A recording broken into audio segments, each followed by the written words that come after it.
दर्शक बंधु आपण चाहा प्रेमी कि सकाळ हेउ हेउ आपण चाहा पिउछंती कि जदि प्रतिदिन चाहा पीवा आपणकर अभ्यास तेबे ई खबर आपणक पई अत्यंत गुरुत्वपूर्ण अटे। हैदराबाद एक एमिति खबर सामना को आसी हैदराबाद जहा आपणकर होश उड़ाई देव।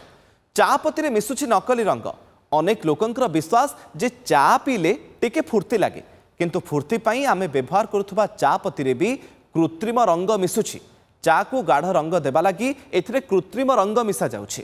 प्रीमियम पत्ररू तैयारी हेउथबा नै खोळ उपरे लेखा जाउथले भी एथिरे कृत्रिम रंग मिसा जाउथबा जणा पड़िछि। हैदराबाद एभଳି एक बड़ रैकेट धरा पड़िबा परे लोकंकर होश उड़ी जाइछि।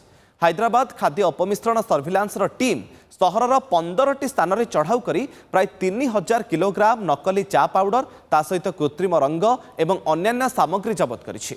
लाभखोर मनोवृत्ति रखी असाधु व्यवसायी माने सिंथेटिक रंग एवं अन्य निम्नमानर सामग्री मिसाई एभली चा पत्ती प्रस्तुत करुथिले जहाँकि लोकंकर स्वास्थ्य पई अत्यंत विपज्जनक। एपरिक सेमानक ठारू 1500 किलो एक्सपायरी चा पत्ती मध्य जबत करा जाइछि।